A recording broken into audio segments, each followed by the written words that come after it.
सोचकर देखिए, एक मशीन जिसके पास आंखें नहीं हैं, क्या वो एक मुश्किल से मुश्किल भूल भुलैया को सुलझा सकती है?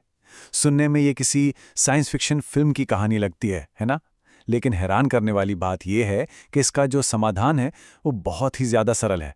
चलिए आज यही समझते हैं कि कैसे एक छोटा सा रोबोट वो काम कर सकता है जो हमें लगभग नामुमकिन लगता है। तो सबसे बड़ा सवाल यही उठता है, एक मशीन जिसे ऊपर से पूरा नक्शा नहीं दिख रहा, वो एक अनजान जगह पर अपना रास्ता आखिर कैसे खोज सकती है? ये एक बहुत मुश्किल पहेली लगती है, पर इसका जवाब एक बहुत ही आसान सी तरकीब में छिपा है। और पता है इसकी सबसे खास बात क्या है? ये रोबोट कोई बहुत मुश्किल गणित या कोई एडवांस आर्टिफिशियल इंटेलिजेंस इस्तेमाल नहीं करता। बिल्कुल नहीं। ये एक ऐसी रणनीति अपनाता है जिसे हम में से कोई भी अगर कहीं खो जाए तो इस्तेमाल कर सकता है। ये इंसानी समझ और मशीन के लॉजिक के बीच एक सीधा सा कनेक्शन है।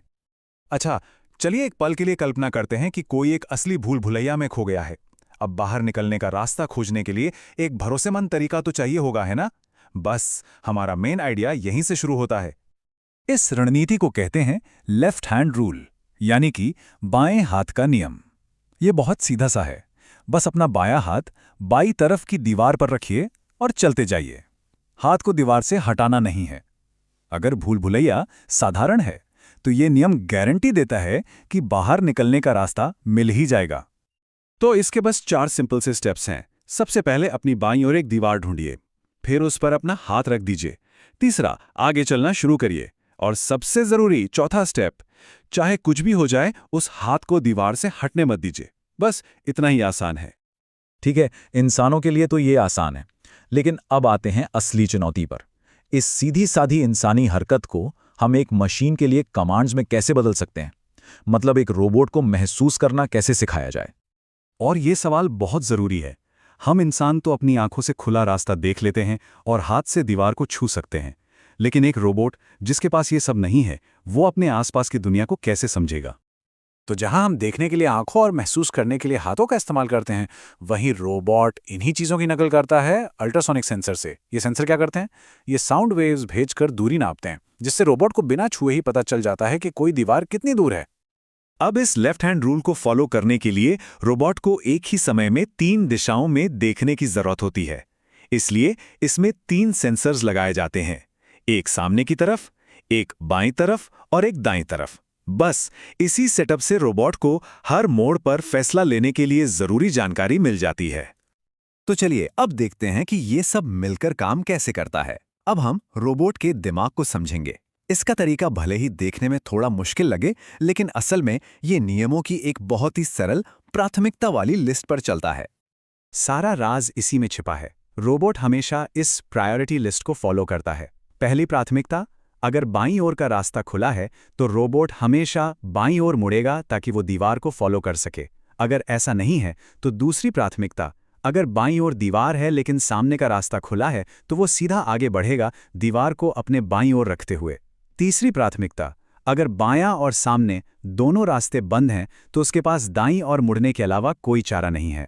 और आखिर में चौथी प्राथमिकता, अगर तीनों दिशाएं बंद हैं तो इसका मतलब है कि वो एक बंद गली में आ गया है। तब वो बस 180 डिग्री घूमेगा और वापस चला जाएगा। और बस इतना ही है। भूल भुलैया सुलझाने जैसा इतना स्मार्ट लगने वाला काम असल में बस इसी सरल "अगर ऐसा हो तो वैसा करो" वाले लॉजिक पर टिका है। कोई मुश्किल कैलकुलेशन नहीं, सिर्फ 4 साफ सुथरे नियम। ये रोबोटिक्स की दुनिया में एक बहुत ही बुनियादी कॉन्सेप्ट है। और हाँ, ये सरल सा नियम तो बस एक शुरुआत है। यही सादगी हमें ऑटोनॉमस नेविगेशन यानी खुद से रास्ता खोजने वाली टेक्नोलॉजी की एक बहुत बड़ी और एडवांस दुनिया की ओर ले जाती है। ये सिर्फ एक छोटा सा प्रयोग नहीं, बल्कि एक बहुत मजबूत नींव है।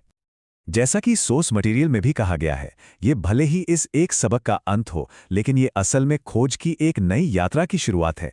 ये जो बुनियादी स्किल्स हैं, ये आगे चलकर और भी ज्यादा मुश्किल और रोमांचक प्रोजेक्ट्स के दरवाजे खोलती हैं। और भविष्य की रोबोटिक्स तो इससे कहीं आगे है।